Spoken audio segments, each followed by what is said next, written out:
ಬಂಧುಗಳೇ ನಮಸ್ಕಾರ. ಹೊಸ ವಿಡಿಯೋಗೆ ಸ್ವಾಗತ. ಕೆಸೆಟ್ 2025 ಕಟ್ ಆಫ್ ಬಗ್ಗೆ ಸ್ವಲ್ಪ ಮಾಹಿತಿ ನೀವು ನೀಡಿದರೆ ಉತ್ತಮ ಅಂತಕ್ಕಂಥದ್ದನ್ನು ನೀವು ಫೋನ್ ಕಾಲ್ ಮುಖಾಂತರ ನನಗೆ ಬಹಳಷ್ಟು ಜನ ರಿಕ್ವೆಸ್ಟ್ ಮಾಡಿಕೊಂಡ ಕಾರಣ ಕಟ್ ಆಫ್ ಬಗ್ಗೆ ನಾನು ಕೆಲವೊಂದಿಷ್ಟು ಮಾಹಿತಿಯನ್ನು ಇವತ್ತು ನಿಮ್ಮ ಮುಂದೆ ಹಂಚಿಕೊಳ್ಳೋಕ್ಕೋಸ್ಕರ ಬಂದಿದ್ದೀನಿ. ಏನಪ್ಪ ಅಂತಂದರೆ ಕೆಸೆಟ್ ಕೆದವರೇ 2 ವರ್ಷಗಳ ಕಾಲ ನಡೆಸ್ತಾ ಬಂದರು. ಸೊ ಈ ಮೊದಲು ಮೈಸೂರು ಯೂನಿವರ್ಸಿಟಿ ಕೆಸೆಟ್ಟನ್ನು ನಡೆಸ್ತಿತ್ತು. ಸೊ ಕೆಲವೊಂದಿಷ್ಟು ಅವರದೇ ಆದಂತಹ ಕಾರಣದಿಂದಾಗಿ ಕೆಸೆಟ್ಟನ್ನು ಕೆಎದವರು ನಡೆಸಲು ಮುಂದಾದರು. ಸೊ ಹಾಗಾಗಿ 2023ರಿಂದ ಕೆಎದವರೇ ಕೆಸೆಟ್ಟನ್ನು ನಡೆಸ್ತಿದ್ದಾರೆ. ಹಾಗಾದರೆ ಕೆಸೆಟ್ಟನ್ನು 2023-24 ಕೆಎದವರೇ ಕೆಸೆಟ್ಟನ್ನು ನಡೆಸಿರುವ ಕಾರಣ ಕಟ್ ಆಫ್ನಲ್ಲಿ ಕೆಲವೊಂದಿಷ್ಟು ಬದಲಾವಣೆಗಳಾಗಿರುವುದನ್ನು ನಾವು ಇವತ್ತು ನೋಡೋಣ. ಇವತ್ತು ನಾನು ಎಲ್ಲ ವಿಷಯಗಳನ್ನು ಕುರಿತು ಚರ್ಚೆ ಮಾಡ್ತಾ ಹೋದರೆ ವಿಡಿಯೋ ಭಾಳ ಲಾಂಗ್ ಆಗುತ್ತೆ. ಸೊ ಹಾಗಾಗಿ MA ಒಂದು ವಿಷಯ, MCOM ಹಾಗೂ MSc ಒಂದು ವಿಷಯವನ್ನು ಕೇವಲ ನಾನು ಉದಾಹರಣೆ ಮೂಲಕ ನಿಮಗೆ ಯಾವ ರೀತಿ ಕಟ್ ಆಫ್ನಲ್ಲಿ ವ್ಯತ್ಯಾಸಗಳಾಗ್ತವೆ, ನೀವೇನು ಮಾಡ್ತಾ ಇದ್ರಿ, ನಿಮ್ಮ ಕೆಟಗರಿ ಹಾಗೂ ನೀವು ತೆಗೆದುಕೊಂಡಂತಹ ಅಂಕವನ್ನು ನನ್ನ ವಿಡಿಯೋ ಕೆಳಗಡೆ ಏನು ಮಾಡ್ತಾ ಇದ್ರಿ, ಕಮೆಂಟ್ನ ಮಾಡ್ತಾ ಇದ್ರಿ. ಅಲ್ಲಿ ಏನಾಗ್ತಾ ಇತ್ತು, ನಾನು ರಿಪ್ಲೈ ಮಾಡಲಿಕ್ಕೆ ಆಗಲ್ಲ ಅಂತ ನಿಮಗೆ ಈ ಮೊದಲಿನ ವಿಡಿಯೋದಲ್ಲಿ ಹೇಳಿದ್ದೆ. ಯಾಕೆ ನಾನು ನಿಮ್ಮ ಒಂದು ಕಮೆಂಟಿಗೆ ನಾನು ಉತ್ತರವನ್ನು ನೀಡಲಿಕ್ಕೆ ಸಾಧ್ಯವಿಲ್ಲ ಅಂತಕ್ಕಂಥದ್ದನ್ನು ಇವತ್ತು ವಿತ್ ಪ್ರೂಫ್ ಸಮೇತ ಬಂದಿದ್ದೀನಿ.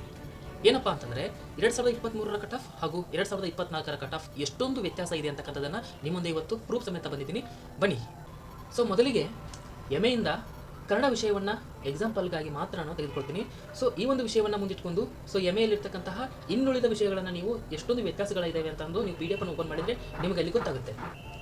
ಮೊದಲಿಗೆ 2023ರ MA Kannada GM 172, SC 156, ST ಕೂಡ 156, category 1 162, 2A 158, 2B 154, 3A 166, 3B 166.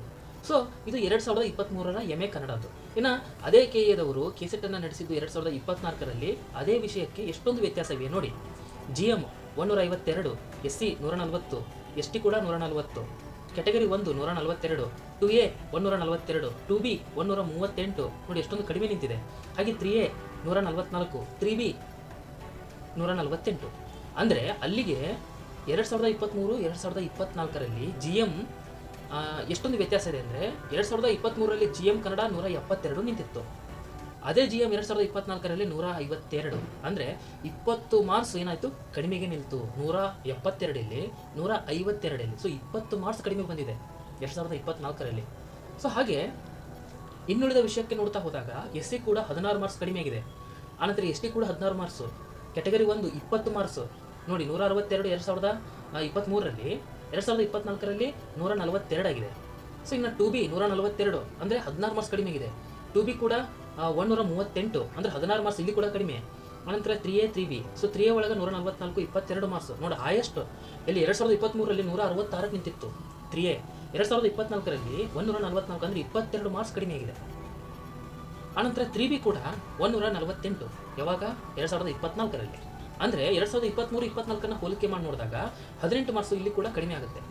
ಈಗ ಮಾತಾಡ್ರಿ, ಯಾರಿಗೆಲ್ಲ ಕಟ್ ಆಫ್ ಬೇಕು, ಯಾರಿಗೆಲ್ಲ ಕಡಿಮೆ ಆಗಬೇಕು ನೋಡಿ, ಎಷ್ಟೊಂದು ಕಡಿಮೆ ಇದೆ. 2023 ಮತ್ತು 2024 ನೀವು ವ್ಯತ್ಯಾಸ ನೀವೇ ನೋಡ್ಕೊಳ್ಳಿ, ಎಷ್ಟೊಂದು ಅಜಗಜಾಂತರ ವ್ಯತ್ಯಾಸ ಇದೆ. ಹಾಗಾಗಿ ಯಾವುದೇ ಎಕ್ಸಾಮ್ ಇರಲಿ ಅದನ್ನು ಕಟ್ ಆಫ್ ಬಿಡೋವರೆಗೂ ಯಾರು ಕೂಡ ಸರಿಯಾಗಿ ಅಳೆಯಲಿಕ್ಕೆ ಆಗಲ್ಲ. ಹಾಗಾಗಿ ಇದು ಕೇವಲ MAಯಲ್ಲಿರ್ತಕ್ಕಂಥ ಕನ್ನಡ ವಿಷಯ. ಇನ್ನು MCOM ವಿಷಯನ ನೋಡ್ತಾ ಹೋದಾಗ 2023 ನಾನು ಭಾಳ ವಿಡಿಯೋ ಲೆಂತ್ ಆಗೋದ್ರಿಂದ ಭಾಳ ಸ್ಪೀಡ್ ಓದ್ತಾ ಹೋಗ್ತೀನಿ, ನೀವು ಬೇಕಾದ್ರೆ ಸ್ಪೀಡ್ ಇಟ್ಕೊಂಡು ಕೇಳಿ ನನ್ನೊಂದು ವಿಡಿಯೋನ. 2023ರಲ್ಲಿ MCOM ವಿಷಯ GM 166, SC 152, ST ಕೂಡ 152, category 1 156, 2A 154, 2B 154, 3A 158, 3B ಕೂಡ 160. ಇನ್ನು 2024ರಲ್ಲಿ ನೋಡ್ತಾ ಹೋದಾಗ GM 156, SC 142, ST 142, category 1 148, 2A ಕೂಡ 144, ಇನ್ನು 2B ಕೂಡ 142, 3A ಮತ್ತು 3B ಎರಡೂ ಕೂಡ 148ಕ್ಕೆ ನಿಂತಿದೆ. ಅಲ್ಲಿಗೆ MCOM ವಿಷಯನ ನಾವು ಪರಿಗಣನೆಗೆ ತೆಗೆದುಕೊಂಡಾಗ GM 10 ಮಾರ್ಕ್ಸ್ ಕಡಿಮೆ ಆಗಿದೆ, SC ಕೂಡ 10 ಮಾರ್ಕ್ಸು, ST ಕೂಡ 10 ಮಾರ್ಕ್ಸು, ಆನಂತರ ಕೆಟಗರಿ 1 8 ಮಾರ್ಕ್ಸು, 2A ಕೂಡ 10 ಮಾರ್ಕ್ಸು, 2B ಕೂಡ 12 ಮಾರ್ಕ್ಸು, 3A ಕೂಡ 10 ಮಾರ್ಕ್ಸು, ಹಾಗೆ 3B ಕೂಡ 12 ಮಾರ್ಕ್ಸ್ ಏನಾಗಿದೆ, ಕಡಿಮೆಗೆ ನಿಂತಿದೆ. ಇನ್ನು MSc ಒಳಗೆ ಬಹಳಷ್ಟು ಸಬ್ಜೆಕ್ಟ್ಗಳಿರೋದರಿಂದ ಕೇವಲ ನಾನು ಒಂದನ್ನು ಮಾತ್ರ ಉದಾಹರಣೆಯಾಗಿ ತೆಗೆದುಕೊಳ್ತೀನಿ. ಅದರಲ್ಲಿ ಯಾವುದಂದರೆ ಮ್ಯಾಥಮೆಟಿಕಲ್ ಸೈನ್ಸ್. 2023ರಲ್ಲಿ ಮ್ಯಾಥಮೆಟಿಕಲ್ ಸೈನ್ಸ್ GM 150, ಹಾಗೆ SC 136, ST 134, category 1 134, 2A 136, 2B 136, 3A 142, ಇನ್ನು 3B ಕೂಡ 142ಕ್ಕೆ ನಿಂತಿದೆ. ಇನ್ನು ಅದೇ MSc ಮ್ಯಾಥಮೆಟಿಕಲ್ ಸೈನ್ಸ್ 2024ರಲ್ಲಿ ಸೇಮ್ ನಿಂತಿದೆ GM. ಅಲ್ಲಿನೂ ಕೂಡ 150, ಇಲ್ಲಿನೂ ಕೂಡ 150, 0 ಅಂದರೆ ಈಕ್ವಲ್ ಆಗಿ ನಿಂತಿದೆ. ಇನ್ನು SC ಒಳಗೆ ನೋಡ್ತಾ ಹೋದಾಗ 136 2023ರಲ್ಲಿತ್ತು, 134 ಆಗಿದೆ, ಅಂದರೆ 4 ಮಾರ್ಕ್ಸ್ ಮಾತ್ರ ಕಡಿಮೆ ಆಗಿದೆ. ಇನ್ನು ST 134 ಇತ್ತು ನೋಡಿ, ಇಲ್ಲಿ ST 2023ರಲ್ಲಿ 134 ಆಗಿತ್ತು, ಅದು 2024ರಲ್ಲಿ 136 ಅಂದರೆ 2 ಮಾರ್ಕ್ಸ್ ಏನಾಗಿದೆ ಹೆಚ್ಚಾಗಿದೆ. ಇನ್ನು ಕೆಟಗರಿ 1 ಕೂಡ 134 ಅಲ್ಲೇ ಆಗಿತ್ತು 2023ರಲ್ಲಿ, 2024ರಲ್ಲಿ 140 ಅಂದರೆ 6 ಮಾರ್ಕ್ಸ್ ಏನಾಯಿತು ಹೆಚ್ಚಿಗೆ ಆಯಿತು. ಇನ್ನು 2A 136 ಇಲ್ಲಿ 138 ಅಂದರೆ 2 ಮಾರ್ಕ್ಸ್ ಹೆಚ್ಚಿಗೆ ಆಯಿತು. ಇನ್ನು 2B 136 2023ರಲ್ಲಿ, 2023 ಆದ ನಂತರ 2024ರಲ್ಲಿ 134 ಅಂದರೆ 2 ಮಾರ್ಕ್ಸ್ ಮಾತ್ರ ಏನಾಗಿದೆ ಕಡಿಮೆ ಆಗಿದೆ. ಇನ್ನು 3A ಅಲ್ಲಿ 142 ಎಲ್ಲಿ 2023ರಲ್ಲಿ, ಇಲ್ಲಿ 2024ರಲ್ಲಿ 142 ಅಂದರೆ ಸೇಮ್ ನಿಂತಿದೆ. ಸೊ 2023ರಲ್ಲಿ ಕೂಡ 142, 2024ರಲ್ಲಿ ಕೂಡ 3A ಕಷ್ಟಿಂದು 142. ಇನ್ನು 3B ನೋಡ್ತಾ ಹೋದಾಗ ಅಲ್ಲಿ 142 2023ರಲ್ಲಿ, 2024ರಲ್ಲಿ 144 ಅಂದರೆ 2 ಮಾರ್ಕ್ಸ್ ಏನಾಗಿದೆ ಹೆಚ್ಚಿಗೆ ಆಗಿದೆ. ನೋಡಿ, ಇಷ್ಟೊಂದು ವ್ಯತ್ಯಾಸಗಳಿದ್ದಾಗ ಯಾವುದೇ ಯೂಟ್ಯೂಬರ್ ಆಗಲಿ ಖಡಾಖಂಡಿತವಾಗಿ ಈ ವರ್ಷ ಇದೇ ಕೆಟಗರಿಯಲ್ಲಿ ಇಷ್ಟೇ ನಿಲ್ಲುತ್ತೆ ಅಂತಕ್ಕಂಥದ್ದನ್ನು ಯಾರು ಕೂಡ ಪರ್ಫೆಕ್ಟಾಗಿ ಹೇಳೋಕ್ಕಾಗಲ್ಲ. ಸೊ ಹಾಗಾಗಿ ನಿಮ್ಮ ಮುಂದೆ ನಾನು ಹೇಳೋದೇನೆಂದರೆ, ಕಟ್ ಆಫ್ ಬರೋವರೆಗೂ ಯಾರಿಗೂ ಕೂಡ ಇದರ ನೆಲೆ ಸಿಗಲ್ಲ. ಸೊ ಕೆಲವೊಂದಿಷ್ಟು ಚಾನಲ್ಗಳು ಇದಕ್ಕೆ 2 ಮಾರ್ಕ್ಸ್ ಕಡಿಮೆ ಮಾಡ್ತಾರೆ, 2 ಮಾರ್ಕ್ಸ್ ಹೆಚ್ಚಿಗೆ ಮಾಡೋದರಿಂದ ಬರೆದಂತಹ ವಿದ್ಯಾರ್ಥಿಗಳಲ್ಲಿ ಗೊಂದಲಮಯ ಏನಾಗುತ್ತೆ ಸೃಷ್ಟಿಯಾಗುತ್ತೆ. ಸೊ ಈ ರೀತಿ ಯಾವ ಯೂಟ್ಯೂಬ್ ಚಾನಲ್ ಕೂಡ ಮಾಡಬಾರ್ದು. ಯಾಕಂದರೆ ನಿಮಗೆ ಎಷ್ಟೇ ಸಬ್ಸ್ಕ್ರೈಬರ್ಸ್ ಇದ್ದರೂ ಅವರಿಗೆ ಪ್ರಾಮಾಣಿಕವಾಗಿ ನೀವು ಇರಬೇಕು. ನೀವು ಯಾವತ್ತು ಪ್ರಾಮಾಣಿಕದಿಂದ ಇರ್ತೀರಿ ಅವತ್ತು ನಿಮಗೆ ಕೇವಲ 1K ಸಬ್ಸ್ಕ್ರೈಬ್ ಇದ್ದರೂ ಕೂಡ ನಿಮ್ಮ ಒಂದು ಚಾನಲ್ ಕ್ವಾಲಿಟಿ ಚಾನಲ್ ಆಗುತ್ತೆ.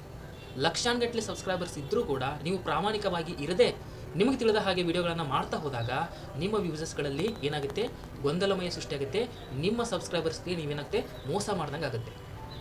ಸೊ ಹಾಗಾಗಿ ನಿಮ್ಮ ಮುಂದೆ ನಾನು ಇಡೋದಿಷ್ಟೇ, ದಯವಿಟ್ಟು ಇನ್ನು 2ರಿಂದ 3 ದಿನ ಕಾಯಿರಿ. ನಿಜವಾದ ಕಟ್ ಆಫ್ KAದಿಂದನೇ ಹೊರಬೀಳಲಿದೆ. ಸೊ ಹಾಗಾಗಿ ಆ ಒಂದು ಕಟ್ ಆಫ್ ಬರೋವರೆಗೂ ನೀವು ಯಾವುದೇ ವಿಡಿಯೋವನ್ನು ನೋಡಿ ನಿಮ್ಮ ಸಮಾಧಾನಕ್ಕಾಗಿ, ಆದರೆ ಅದೇ ಖಂಡಿತ ಅದೇ ನಿಜ ಅಂತ ನೀವು ಯಾವತ್ತೂ ಒಪ್ಪಿಕೊಳ್ಳದಿರಿ. ಸೊ ಹಾಗಾಗಿ ಈ ಒಂದು ಮಾಹಿತಿಯನ್ನು ನಿಮ್ಮ ಮುಂದೆ ಹೇಳಬೇಕಿತ್ತು, ಹೇಳಿದೆ. ಸೊ ಅದನ್ನು ಯಾವ ರೀತಿ ಸ್ವೀಕಾರ ಮಾಡ್ತೀರಿ ನಿಮ್ಗಳಿಗೆ ಬಿಟ್ಟಿದ್ದು. ಕೆಳಗಡೆ ಕಮೆಂಟ್ ಮಾಡೋದನ್ನು ಮರೆಯಬೇಡಿ. ಹಾಗೆ ನಮ್ಮ ಒಂದು ಯೂಟ್ಯೂಬ್ ಚಾನಲನ್ನು ಯಾರೆಲ್ಲ ಹೊಸದಾಗಿ ನೋಡ್ತಾ ಇದ್ದೀರಿ ದಯವಿಟ್ಟು ಲೈಕ್, ಶೇರ್ ಹಾಗೂ ಸಬ್ಸ್ಕ್ರೈಬ್ ಮಾಡೋದನ್ನು ಮರೆಯಬೇಡಿ. ಧನ್ಯವಾದಗಳು.